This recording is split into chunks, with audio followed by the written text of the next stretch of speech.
नमस्कार and welcome to my YouTube channel English for all. This is Manish Rai. आज एक बार फिर से प्रस्तुत है वर्ग 10 की सप्लीमेंट्री रीडर से टू होराइजन्स का वीडियो नंबर 2। जी, वर्ग 10 की सप्लीमेंट्री रीडर से टू होराइजन्स नामक चैप्टर की ये सेकंड वीडियो है। पहली वीडियो बच्चों ऑलरेडी अपलोडेड है, जिसमें हमने देखा था कि बेटी ने अपने माँ को पत्र में क्या लिखा था। आज बच्चों सबसे पहले शुरुआत होगी पेज नंबर 46 से, जहाँ जो लेखक है ना मोहंती साहब, अब ये उनके विचार हैं और जब ये उनके विचार समाप्त हो जाएंगे तब माँ पत्र लिखेगी बेटी को। तो आइए 46 नंबर पेज से टू होराइजन्स नामक चैप्टर की शुरुआत करते हैं। बच्चों लिखा है कि the world appeared more blurred. ये जो ब्लर देख रहे हैं ना, ब्लर का मतलब होता है धुंधला होना। द वर्ल्ड अपीयर्ड, जब माँ ने बेटी के पत्र को पढ़ा तो माँ के अंदर क्या हुआ समझिए। The world appeared more blurred to माँ, यानी when she read the letter, जब माँ ने बेटी के पत्र को पढ़ा, जब माँ ने बेटी की चिट्ठी को पढ़ा, द वर्ल्ड अपीयर्ड यानी दुनिया प्रतीत हुई, मोर ब्लर्ड अब और ज़्यादा धुंधली प्रतीत हुई, in the already blurring light of her eyes, यानी माँ की उम्र ज़्यादा हो चुकी थी, उनकी आँखों की रोशनी धुंधली हो चुकी थी। तो आँखों की धुंधली रोशनी के सामने अब दुनिया और धुंधली प्रतीत हुई जब माँ ने अपनी बेटी के पत्र को पढ़ा। हर डाटर्स रफल्ड हेयर, बच्चों रफल्ड का अर्थ होता है उलझे हुए, बेतरतीब, बिखरे हुए। हर डाटर्स रफल्ड हेयर यानी उनकी बेटी के बिखरे हुए बाल, बेतरतीब बाल, उलझे हुए बाल, फॉलिंग अक्रॉस हर स्वेट कवर्ड। बच्चों स्वेट कवर्ड का मतलब होता है पसीने से तरबतर, और फेस का मतलब होता है चेहरा। सडनली डांस्ड बिफोर हर, यानी उनकी बेटी के उलझे हुए बाल जो उनकी बेटी के पसीने से तरबतर सर के चारों तरफ, मुंह के चारों तरफ बिखरे हुए थे ना, सडनली डांस्ड बिफोर हर, अचानक माँ की नैनों के सामने नाच उठे। एट टाइम्स, कभी कभी, she had seen the glint of a tear, जो ग्लिंट का मतलब होता है चमक, यानी कभी कभी माँ ने ग्लिंट ऑफ ए टीयर यानी आंसू की चमक देखी थी, इन दोज आइज, अपनी बेटी की उन आँखों में, half hidden by the long hair, यानी बेटी के लंबे बालों से छुपे हुए आँखों में कभी कभी माँ ने आंसुओं की चमक भी देखी थी। But she had appeared not to notice it, लेकिन माँ ने उन आंसुओं को नहीं देखने का बहाना बनाया था। जैसे बच्चों हर परिवार में होता है ना कि बेटी के आंखों में इन्होंने चमकते हुए आंसू को देखा था, लेकिन देखते हुए भी नहीं देखने का बहाना बनाया था। आगे क्या मोहंती साहब कहते हैं समझिए। एक क्ले फिगर यानी एक मिट्टी की मूर्ति, क्ले का मतलब होता है मिट्टी, फिगर मतलब आकृति या मूर्ति। एक clay figure can be set right. बच्चों मोहंती साहब कह रहे हैं कि एक मिट्टी की मूर्ति को ठीक किया जा सकता है if the mind is torn apart bye little things, यानी छोटी छोटी चीज़ों से अगर दिमाग परेशान होना या नष्ट हो तो मिट्टी की मूर्ति को ठीक किया जा सकता है। Not a being of flesh and blood, बच्चों ब्लड का मतलब रक्त होता है, खून होता है, और फ्लेश का मतलब होता है मांस। लेकिन हाड़ और मांस से बने शरीर को एक बार अगर वो नष्ट हो जाए ना तो उसको ठीक नहीं किया जा सकता। यहाँ पे मोहंती साहब कह रहे हैं कि मिट्टी की मूर्ति को ठीक किया जा सकता है, लेकिन यदि हाड़ मांस खून से बना शरीर अगर तबाह हो जाए ना तो उसको ठीक नहीं किया जा सकता। सो सी हैड एक्सेप्टेड, इसलिए माँ ने एक्सेप्ट कर लिया था, स्वीकार कर लिया था, द वेज ऑफ लाइफ, इसलिए माँ ने जीवन के तरीके को, जीवन के राह को स्वीकार कर लिया था।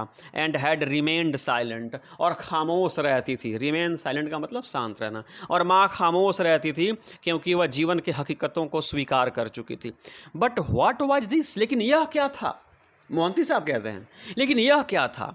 Her daughter was never the one, यानी उनकी बेटी कभी ऐसी नहीं थी। Her daughter was never the one, उनकी बेटी कभी वैसी नहीं थी। टू बी एग्जॉस्टेड, जो थक जाए। चूंकि पत्र में बेटी ने कहा था कि माँ मैं अब थक चुकी हूँ, तो यहाँ पे मोहंती साहब कह रहे हैं कि उनकी डॉटर, उनकी बेटी कभी ऐसी नहीं थी। टू बी एग्जॉस्टेड, जो थक जाए। आफ्टर दीज मेनी ईयर्स, इतने वर्षों के बाद भी थक जाए, ऐसी उनकी बेटी नहीं थी। व्हाट देन, तब क्या? व्हाट देन, तब क्या had brought on this fatigue in her. बच्चों फटीग का मतलब होता है थकान। तब आखिर वह क्या था जो उसकी बेटी में इतना थकान लाया था। ये कह रहे हैं बच्चों मोहंती साहब। आगे सुनिए क्या कह रहे हैं। आगे कहते हैं and where did she herself have the strength. और उसकी ताकत कहाँ थी, both in mind and body. उसके शरीर की ताकत कहाँ थी, उसके मन की ताकत कहाँ थी। दैट सी वुड रस ऑफ, कि वह दौड़ी दौड़ी चली जाए। गेटिंग ओवर ए 2 day लॉन्ग जर्नी, और 2 दिनों की लंबी यात्रा तय कर सके। इतनी ताकत अब उसमें कहाँ थी। कुडंट हर डॉटर अंडरस्टैंड, क्या इस बूढ़ी महिला की नौजवान बेटी कुडंट हर डॉटर अंडरस्टैंड, इतना भी नहीं समझ सकती थी कि how difficult it was for her to travel and be near her. यानी उसकी बेटी इतना भी नहीं समझ सकती थी कि हाउ डिफिकल्ट, कि कितना कठिन है उसकी बूढ़ी माँ के लिए कि वह 2 दिनों की यात्रा करे और नियर हर, और अपनी बेटी के पास सांत्वना देने के लिए पहुंच जाए। क्या इतनी भी समझ नहीं है अब उसकी बेटी को। मोहंती साहब कह रहे हैं, सुनिए आगे क्या कहते हैं। माँ वाइप्ड हर ग्लासेस, तो वाइप का मतलब होता है पोंछना। माँ वाइप्ड हर ग्लासेस, माँ ने अपने चश्मे को पोंछा। And read the letter again, और खत को, पत्र को, चिट्ठी को फिर से पढ़ा। सम कंसील्ड पेन, बच्चों कंसील्ड पेन का मतलब होता है छुपा हुआ दर्द, छुपा हुआ टीस, छुपा हुआ जख्म। मेड हर सीवर, सीवर का मतलब होता है कांपना। यानी माँ के जिस्म के अंदर, माँ के दिल के अंदर जो छुपा हुआ दर्द था ना, उसके कारण माँ का शरीर जो था ना वो थरथरा उठा, कांप उठा। Time and again she went into the puja room, बार बार बेटी के पत्र को पढ़ने के बाद माँ का शरीर कांप उठा। And she went into the puja room, और माँ बार बार पूजा रूम में जाती थी। एंड शट द डोर, और दरवाज़ा बंद कर लेती थी। लॉकिंग हर सेल्फ इन, और उसी पूजा के कमरे में अपने आप को माँ बंद कर लेती थी। अब पूजा के रूम में क्या हो रहा है सुनिए। हर गॉड्स फेस वाज अनचेंज्ड, यानी उसके भगवान का जो चेहरा था ना अनचेंज्ड, उसमें कोई परिवर्तन नहीं था। एज ऑफ एवरीडे, जैसा रोज होता है भगवान के चेहरे में, मूर्ति के चेहरे पर कोई परिवर्तन नहीं था, जैसा कि रोज होता है। माँ ने भगवान को देखा। अनटिल टुडे, आज तक, बच्चों याद रखिएगा, अनटिल टुडे, आज तक। She had told him all, आज तक माँ भगवान से सब कुछ बता चुकी थी। यानी माँ के जीवन में जो जो घटना घटती थी ना, माँ भगवान से रोज बताती थी। Now she had to tell her daughter a few things, लेकिन आज उसे भगवान से नहीं अपनी बेटी से कुछ चीज़ें बतानी थी। सिटिंग बिफोर हिम, भगवान के सामने बैठ करके आज माँ भगवान से नहीं अपनी बेटी, काल्पनिक रूप से अपनी बेटी को कुछ चीज़ बताने वाली थी। आगे समझिए बच्चों क्या होता है। माँ looked at her own face in the mirror, बच्चों मिरर का मतलब होता है दर्पण, शीशा, आईना। माँ ने स्वयं के चेहरे को शीशे में देखा। नथिंग देयर, कुछ नहीं था। नो ब्यूटी, कोई सौंदर्य नहीं था, कोई सुंदरता नहीं थी। At all under the wrinkled skin and bone, यानी झुर्रियों से ग्रसित चमड़े और हड्डियाँ थी बच्चों, कोई सुंदरता नहीं थी। माँ ने अपने चेहरे को शीशा में देखा तो उसे कुछ दिखाई नहीं पड़ा, केवल झुर्रियाँ दिखाई पड़ी, कोई सौंदर्य, कोई सुंदरता दिखाई नहीं पड़ी। नॉन ऑफ द सनलाइट और pollen that radiated earlier from her eyes, यानी पूर्व में जब माँ नौजवान थी ना तो उसके आंखों से सनलाइट, जो रोशनी निकलती थी, पोलन जो मकरंद निकलता था ना, अब वो रेडिएट नहीं हो रहा है। अब ये बूढ़ी हो गई हैं, चेहरे पे झुर्रियाँ पड़ गई हैं, कोई सौंदर्य नहीं है, अपने आप को शीशे में देख रही हैं। She felt very all of a sudden, बच्चों ऑल ऑफ ए सडन का मतलब होता है अचानक, और वेरी का मतलब थका मांदा। माँ अब अचानक अब थका हारा महसूस की। सीइंग हरसेल्फ, अपने आप को शीशे में देख करके माँ ने स्वयं को थका हारा महसूस किया। सी स्ट्रेटन्ड हरसेल्फ, उसने अपने आप को सीधा किया। एंड सेट डाउन, और माँ बैठ गई। Had her daughter's weariness entered her somehow, क्या उनकी बेटी की वेयरीनेस मतलब थकान, क्या उनकी बेटी की थकान किसी प्रकार से इनके जिस्म में भी प्रवेश कर गई, इसलिए थक हार माद करके सोफे पे बैठ गई। सी क्लोज्ड हर आइज, माँ ने अपने नैनों को बंद कर लिया। And looked at her god, और अपने भगवान को देखा। And saw her daughter's face float before her, और माँ ने जब भगवान को देखा ना, उनका स्मरण किया, तो जब माँ ने भगवान को स्मरण किया तो हर डाटर्स फेस, उनकी बेटी का चेहरा फ्लोट बिफोर हर, उनके नैनों के सामने आ उठा। The sweaty face of a child. वहीं एक बच्चे का पसीने से तरबतर चेहरा माँ की आंखों के सामने तैरने लगा जब माँ ने भगवान का स्मरण किया। अब यहाँ से बच्चों शुरू होगा कि माँ ने क्या लिखा अपनी बेटी को, वो समझिए। अब माँ जवाब लिखती हैं बच्चों, रिप्लाई तैयार करती हैं। क्या तैयार करती हैं सुनिए। आई गॉट योर लेटर, बेटी तुम्हारी चिट्ठी, तुम्हारा पत्र प्राप्त हुआ। I was delighted to receive a long one from you after so long, इतने लंबे समय के बाद एक लंबी चिट्ठी मुझे तुम्हारी मिली। आई वॉज डिलाइटेड, मुझे बहुत खुशी हुई, मुझे बहुत प्रसन्नता हुई, मैं बहुत हर्षित हूँ। कितने लंबे समय के बाद तुम्हारा एक लंबा सा खत मुझे मिला। You don't have the time to come here, बेटी you don't have the time, तुम्हारे पास समय नहीं है टू कम हियर, तुम्हारे पास मेरे यहाँ आने के लिए समय नहीं है। And I don't have the strength to come to you even at the time, यद्यपि मेरे पास समय है लेकिन तुम्हारे पास जाने के लिए स्ट्रेंथ, ताकत नहीं है, मेरे अंदर शक्ति नहीं है, मेरे जिस्म में अब उतना बल नहीं है, ऊर्जा नहीं है कि मैं तुम्हारे पास आऊँ। देखो तुम्हारे पास समय नहीं है कि तुम मेरे पास आओ, और मेरे पास समय है तो तुम्हारे पास जाने के लिए उतनी ताकत नहीं है, ऊर्जा नहीं है। Still I am there by your side, फिर भी मैं तुम्हारे बगल में ही हूँ। लाइक योर ओन शैडो, तुम्हारी परछाई की तरह। जैसे परछाई कभी साथ नहीं छोड़ती ना, उससे माता पिता का प्यार, स्नेह, लाड़, दुलार भी कभी बच्चों का साथ नहीं छोड़ता। तो मैं भले तुमसे दूर हूँ लेकिन तुम्हारी परछाई की तरह तुम्हारे साथ हूँ। आगे क्या होता है सुनिए बाबू। आगे लिखते हैं कि यू सीम, यानी प्रतीत होता है। यू सीम का मतलब होता है बच्चों प्रतीत होना। प्रतीत होता है डिल टायर्ड, लगता है कि तुम थोड़ी थक गई हो। माई डॉटर, मेरी बेटी, लगता है कि तुम थोड़ी थक गई हो। दिस हैपन्स, यह होता है। हु डजंट गेट टायर्ड, कौन नहीं थकता। बच्चों गेट टायर्ड का मतलब होता है थकना, कौन नहीं थकता। I was to on life's long road, बच्चों जीवन जो है ना बहुत लंबा है, जीवन का जो रास्ता है ना बहुत लंबा है। तो माँ कहती है कि I was to on life's long road, जीवन के लंबे सड़क पे यात्रा करने के दौरान मैं भी थक जाती थी मेरी बेटी। एट टाइम्स, कभी कभी I have set down under a tree, कभी कभी तो मैं पेड़ के नीचे बैठ जाती थी थक करके। एट अदर टाइम्स, और फिर कभी कभी वेटेड, इंतजार करती थी, प्रतीक्षा करती थी। इन द हार्सी नून डे सन, दोपहर की तपती धूप के नीचे। बाय द रोड, और कभी कभी सड़क के किनारे दोपहर में तपती धूप के नीचे मैं इंतज़ार भी करती थी। माई स्किन ऑन फायर, लगता था कि मेरे चमड़े जल जाएंगे उस चिलचिलाती धूप में। कभी कभी मैं दोपहर में सड़क के किनारे इंतज़ार भी करती थी। कभी पेड़ के नीचे बैठ जाती थी, लगता था कि चमड़ा जल जाएगा। तो मैं भी जीवन के राह में थकती थी बच्चों, ऐसा नहीं होता कि मैं नहीं थकती थी। समटाइम्स ब्लाइंडेड बाई सनलाइट, कभी कभी सूर्य की रोशनी से आंखें चौंधिया जाती थी, लगता था कि अब ये आंखें अंधी हो गई, कुछ दिखता नहीं था।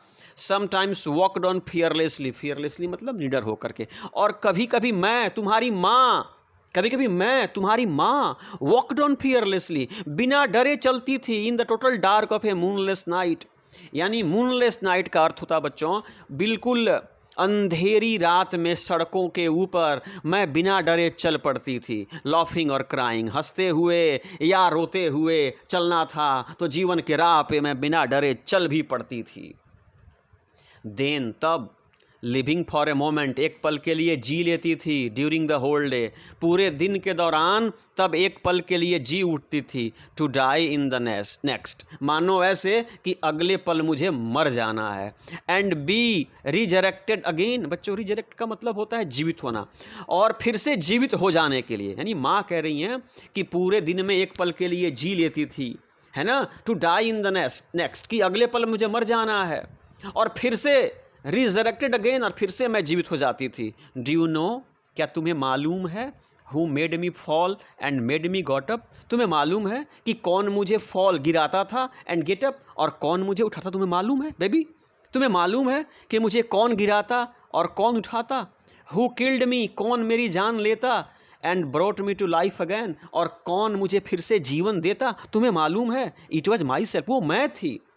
इंसान ही स्वयं को गिराता है बच्चों, इंसान ही स्वयं को उठाता है, इंसान ही स्वयं को मारता है, और इंसान ही स्वयं को जीवन देता है। माँ अपनी बेटी को समझा रही है, कह रही है सुनिए। आई माई सेल्फ, वो मैं स्वयं थी। I who is only mine, I मैं ही स्वयं हूँ, यानी मेरा और कोई नहीं है, मेरा मैं हूँ, तुम्हारा तुम हो। Nobody else was there with me, जब मेरे साथ ये घटनाएं घट रही थी ना, नो बडी इल्स, कोई अन्य व्यक्ति मेरे साथ नहीं था। Nor was there anyone to whom I could turn for help at any time that I can remember. मुझे याद है कि उस समय मेरे अगल बगल कोई व्यक्ति भी नहीं था जिससे कि मैं मदद मांग सकती थी जब मैं दुनिया के थपेड़ों से संघर्ष कर रही थी। माँ कह रही हैं, सुनिए आगे क्या कह रही हैं। माँ कह रही है, how very different the times are, अरे वक्त में कितना फ़र्क है। दिस दैट एंड दिस, यानी उस समय और आज के समय में कितना फ़र्क है। जब मैं नौजवान थी और आज मैं बूढ़ी हूँ, कितना फ़र्क है। Like between heaven and hell, जैसे स्वर्ग और नरक में फ़र्क होता है ना, वैसा ही फ़र्क उस समय में और आज के समय में है। And so I could not have told any one what I went through, और इसलिए मेरे अगल बगल कोई नहीं था, मैं अकेली थी, मैं थी, मैं तुम्हारी माँ थी। And so I could not have told any one, और इसलिए मैंने किसी से कुछ बताया नहीं। व्हाट आई वेंट थ्रू, किन किन मुश्किलों का मैंने सामना किया, मैंने किसी से बताया नहीं। Who would have listen to me, कौन सुना होता मेरी, अरे कौन सुना होता मेरी, कोई सुनता तो भी नहीं है ना। माँ बेटी से कह रही है कि कौन सुना होता, कोई सुनता तो भी नहीं है। अब माँ ऐसा क्यों कह रही हैं, समझिए। माँ कह रही कि वंस, एक बार, आई रिमेंबर, बेटी मुझे याद है, I had compliant of something before your father, बेटी ध्यान देना, वंस एक बार मुझे याद है कि मैंने तुम्हारे पापा से कुछ शिकायत की थी। He was getting ready to leave for his office, वे दफ्तर जाने के लिए तैयार हो रहे थे, तभी मैंने तुम्हारे पापा से कुछ कहा था, कुछ शिकायत की थी, कॉम्प्लेन की थी। इट वॉज एज दो he had not heard that what I had said, ऐसा लगा, इट वॉज एज दो, मानो मुझे ऐसा लगा कि उन्होंने मेरी बातों को नहीं सुना, यानी मैंने जो शिकायत तुम्हारे बाप से की ना, मुझे लगा कि उन्होंने नहीं सुना। When I repeated my words, repeat का मतलब दोहराना, और जब मैंने अपनी शिकायत को दोहराया, ही आंसर्ड ग्रफली का मतलब कठोर रूप से, रूखेपन से, तब रूखेपन से तुम्हारे बाप ने मुझे जवाब दिया, I don't forget what I hear once, सुनो, जो मैं एक बार सुन लेता हूं ना, आई डोंट फॉरगेट, मैं भूलता नहीं। Is it necessary for you to remind me, क्या याद दिलाना जरूरी था? अरे एक बार तुमने कह लिया था, मैंने सुन लिया था, फिर तुमने दोबारा कहा, क्या यह दोबारा कहना जरूरी था? मैं जो एक बार सुन लेता हूं ना, भूलता नहीं, तुम्हारे बाप ने रूखेपन से मुझसे कहा। माँ कहती है बेटी से, आगे सुनिए क्या होता। सडनली हाउ स्ट्रेंज, अचानक, बच्चों सडनली का मतलब होता अचानक, अचानक, how strange, how stern, stern का मतलब सख्त, कड़ा, लाल, had this face of a man I would known for years become, अचानक उस व्यक्ति का चेहरा, आई नोन फॉर ईयर, जिसको मैं बरसों से जानती थी, वो मेरे पति थे, उनको मैं बरसों से जानती थी, बरसों से मैं उनके साथ थी, अचानक उस आदमी का चेहरा बदल गया, स्ट्रेंज हो गया, अजीब हो गया, अद्भुत हो गया, एकदम चेहरा गुस्से से लाल हो गया। A man who usually smiled, एक व्यक्ति जो साधारणतः मुस्कुराता रहता था, and was prone to light hearted banter, banter का मतलब होता है मजाक, और वह व्यक्ति जो हमेशा मुस्कुराया करता था, जो छोटे मोटे मजाक किया करता था, अचानक शिकायत सुनने के बाद उसका चेहरा लाल हो गया, वह बिल्कुल एक अजनबी की तरह दिखने लगा, तुम्हारा बाप। It was as if my feet had lost their wings, ऐसा लगा कि मानो मेरे पैरों में जो पंख थे ना, जिसके सहारे मैं चला करती थी, वे पंख ही नष्ट हो गए। And had come down in unknown dips, और किसी अनजान खाई में मेरे पैर, मेरा शरीर क्या हो गया, डूब गया, जब मैंने उनके इस स्ट्रेंज फेस को, इस अजनबी चेहरे को देखा। How could I have imagined I would meet a stranger after so many years, मुझे how could I have imagined, कैसे मैं कल्पना की, यानी मुझे ये विश्वास ही नहीं हो रहा था कि इतने वर्षों के बाद आज मैं एक अजनबी से मिल रही हूँ। तुम्हारे पिताजी मुझे अब अजनबी लग रहे थे, क्यों?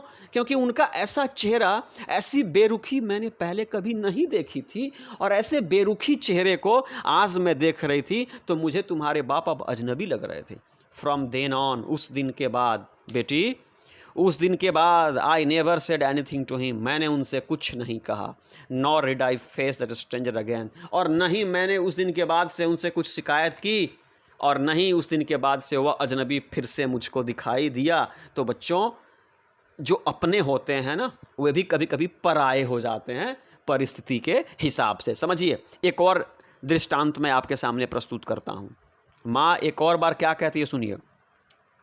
माँ बेटी से कहती है कि अनदर टाइम, एक और बात की बात है, in the midst of some talk, यानी बातचीत चल रही थी तो बातचीत के दौरान योर ग्रैंड मदर, तुम्हारी जो दादी थी ना, ईया जो थी, रिप्रोच्ड योर फादर। रिप्रोच का मतलब डांटना फटकारना। तुम्हारे पिताजी को कुछ डांट फटकार रही थी, कुछ कह रही थी। क्या कह रही थी, गौर कीजिए। She never said anything to me, तुम्हारी दादी ने मुझसे कभी कुछ नहीं कहा था अबाउट द डाउरी। डाउरी का मतलब दहेज। तुम्हारी दादी ने मुझसे कभी दहेज के बारे में नहीं कहा था। I had brought along when I was married, यानी शादी के दौरान मेरे साथ जो दहेज आया था ना, उसके बारे में तुम्हारी दादी ने मुझसे कभी कुछ नहीं कहा था, लेकिन तुम्हारे पापा से वो कुछ कह रही थी।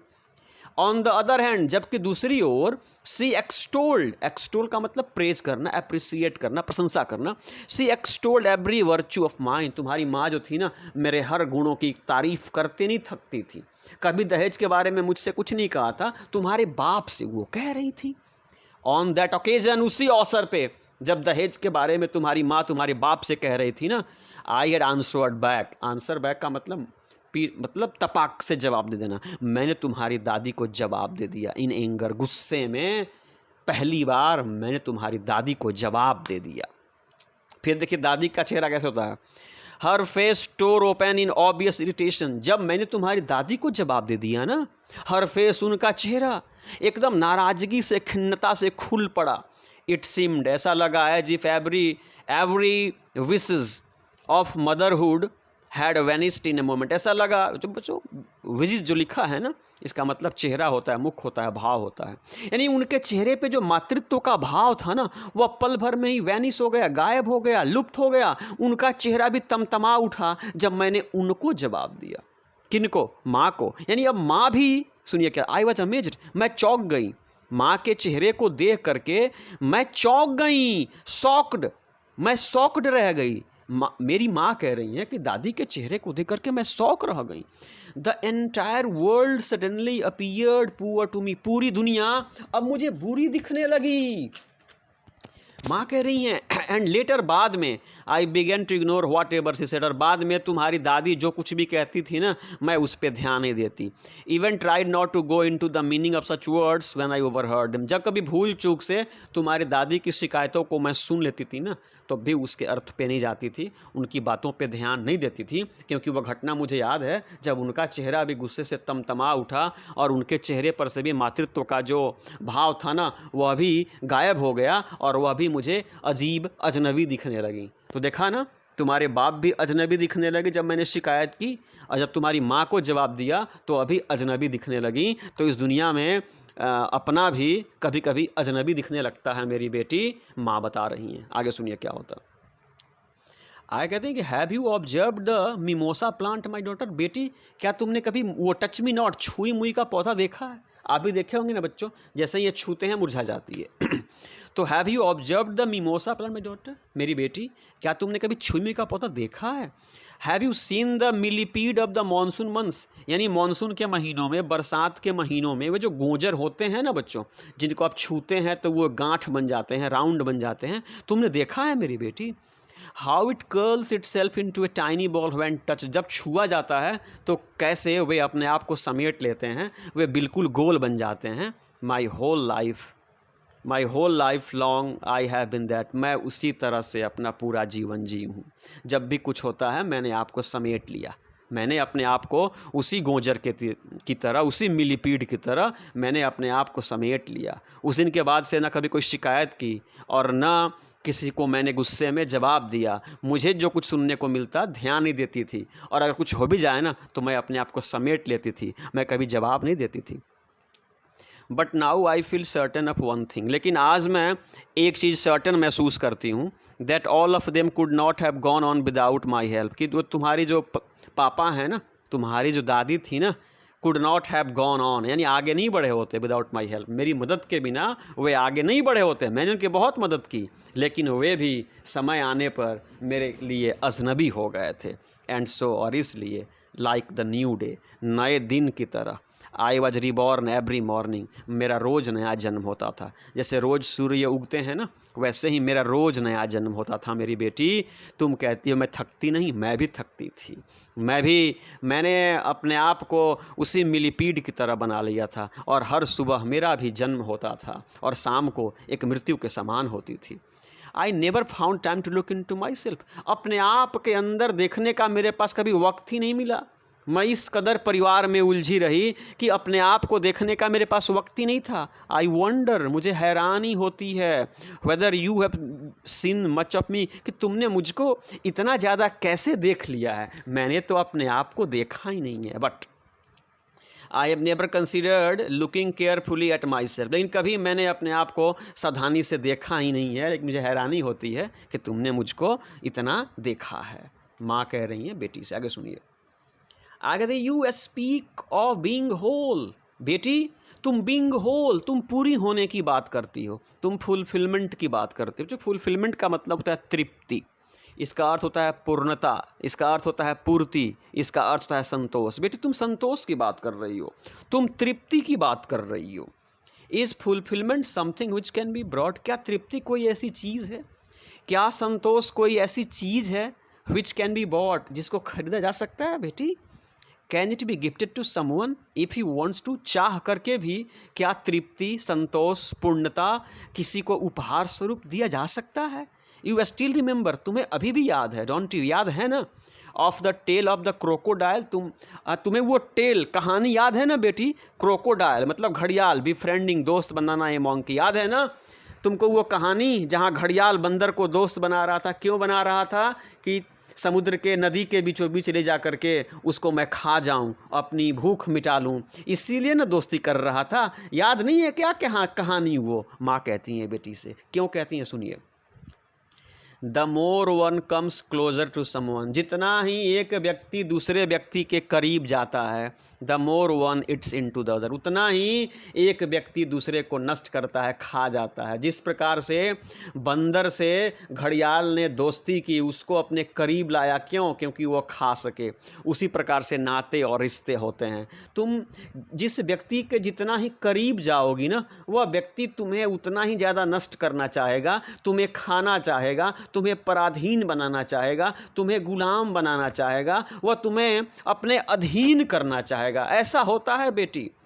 But can one remain conscious and alert at all times, लेकिन क्या कोई व्यक्ति हर समय उस बंदर की तरह चौकन्ना रह सकता है? उसने अपनी जान बचा ली, लेकिन बच्चों हम लोग से ऐसा नहीं होता। जब हम किसी के करीब जाते हैं ना, तो उसी के हो जाते हैं, अपना सब नष्ट हो जाता है और उसके हम पराधीन हो जाते हैं, उसके गुलाम हो जाते हैं, और उसकी डांट फटकार को सुनने के बाद भी उसी के साथ ही रह करके जीवन गुजारना पड़ता है। आई रियलाइज, मैं महसूस करती हूँ, how my insides must have been eaten up, आज मैं महसूस करती हूँ मेरी बेटी कि कैसे मेरी जो इनसाइड्स है, मेरी जो अंतरात्मा है ना, उसको किसी ने खा लिया है। किसने? जिसके मैं करीब रही हूँ। और is it that I have thrown my heart away, या क्या ऐसा है कि मैंने अपने हार्ट को, दिल को कहीं दूर फेंका है, मेरे अंदर कोई दिल ही नहीं है। और else why should I be experiencing this vast empty after reading your letter, और पता नहीं ऐसा क्यों है कि तुम्हारी चिट्ठी को पढ़ने के बाद मैं वास्ट एम्प्टीनेस, मैं भी बहुत खालीपन अपने अंदर महसूस कर रही हूँ, माँ कह रही हैं। आगे सुनिए क्या होता है बच्चों।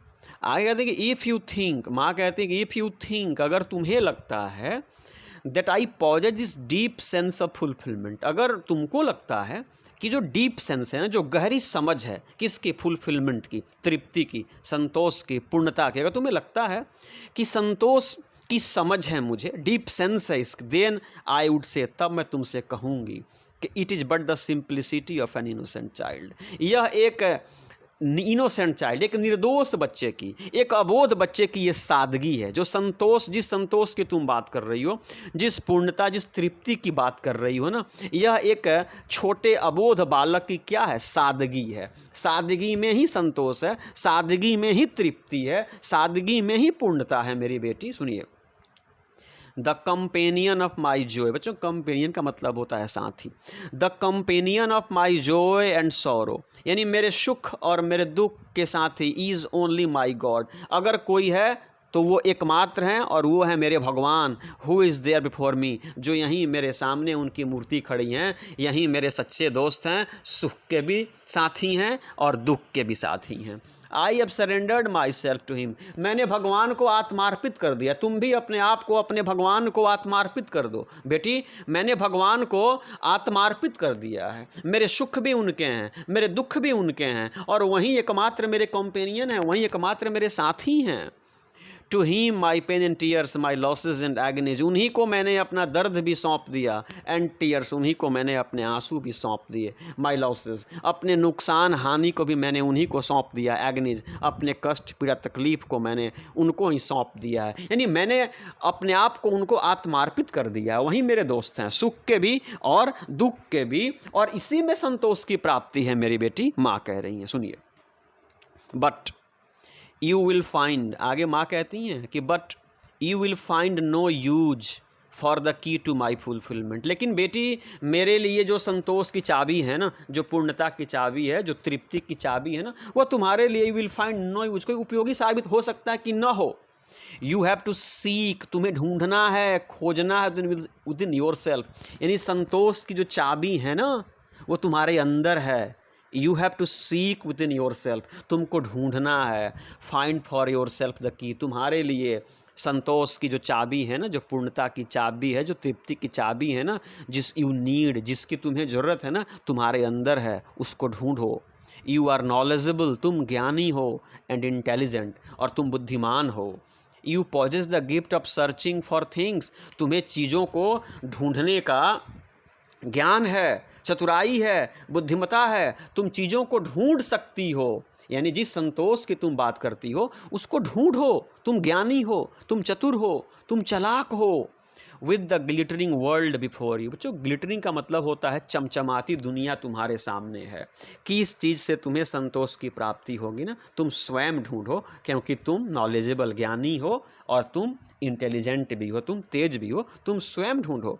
Never try to become an innocent child, है ना, कभी भी अबोध बालक बनने की कोशिश मत करो, और दूसरों से संतोष की चाबी मत पूछो, बच्ची मत बनो। ढूंढो, ढूंढो कि किस चीज़ से तुम्हें संतोष मिलेगा, ढूंढो, अपने अंदर ढूंढो, दुनिया तुम्हारे सामने है। और जब तुम ऐसा करोगी ना, योर डिसकंटेंट, तुम्हारी जो असंतुष्टि है ना, डिसकंटेंट, असंतुष्टि, असंतोष, जो तुम्हारा असंतोष है ना, will disappear slowly on its own, धीरे धीरे स्वतः तुम्हारा असंतोष दूर होता जाएगा, और तुम संतोष के करीब होती जाओगी जब तुम संतोष को अपने अंदर ढूंढना शुरू करोगी। आगे क्या कहती हैं माँ, सुनिए बच्चों। आगे माँ कहती हैं कि a whole new world, a whole new world lies right for you, तुम्हारे सामने एक पूर्ण नई दुनिया पड़ी हुई है। दैट गॉड, वह भगवान, who kept my own faith life, जिसने मेरे विश्वास को जीवित रखा, विल सर्टेनली, निश्चित रूप से, keep your path clear for you, तुम्हारे लिए रास्ता साफ रखेगा। ढूंढो बेटी। बट रिमेंबर, लेकिन याद रखो माई चाइल्ड, मेरी बेटी, द सर्किल ऑफ फुलफिलमेंट, यानी जो संतोष का दायरा है ना, इज ऑलवेज लिमिटेड। जो संतोष का दायरा है ना, ये हमेशा लिमिटेड है, ये हमेशा सीमित होता है। वाइल अनफुलफिलमेंट, जबकि जो असंतोष का दायरा है ना, ग्रोज ऑन, बढ़ता जाता है। बेटी याद रखना कि जो संतोष का, जो पूर्णता का, जो तृप्ति का जो दायरा है ना, लिमिटेड है, ये सीमित है। बट अनफुलफिलमेंट ग्रोज ऑन, लेकिन जो अनफुलफिलमेंट है, जो अपूर्णता है, जो अतृप्ति है ना, ये असंतोष जो है ना, ये बढ़ती जाती है, बाउंडलेस, उसकी कोई सीमा नहीं होती है मेरी बेटी। असंतोष की कोई सीमा नहीं होती मेरी बेटी, अतृप्ति, अपूर्णता की कोई सीमा नहीं होती है मेरी बेटी। I don't know my self, मैं स्वयं नहीं जानती। I don't know my self, मैं स्वयं नहीं जानती। हाउ फार, कितना दूर है, is the rich of that boundlessness, वो जो सीमाहीन असंतोष है ना, उसकी रिच, उसकी पहुँच कितना दूर है, मुझे स्वयं भी पता नहीं है मेरी बेटी। आई बिलीव, लेकिन मेरा मानना है, you can touch the horizon of that infinite, लेकिन मुझे विश्वास है मेरी बेटी कि तुम उस इन्फिनिट, तुम उस अनंत, असीम का जो होराइजन है ना, जो उसकी क्षितिज जो है ना, जो उसकी सीमा है ना, उसको तुम छू सकती हो। The deeper the measure of unfulfilment, यानी अतृप्ति का पैमाना जितना गहरा होगा, the deeper the measure of unfulfilment, अतृप्ति का पैमाना जितना ही गहरा होगा, the closer to you will be your fulfilment. तो बच्चों, अतृप्ति का पैमाना जितना गहरा होगा, तृप्ति, पूर्ति, पूर्णता, असंतोष आपके उतना ही करीब होगा। बी वेल, खुश रहो, ठीक से रहो, स्वस्थ रहो। योर माँ, तुम्हारी माँ।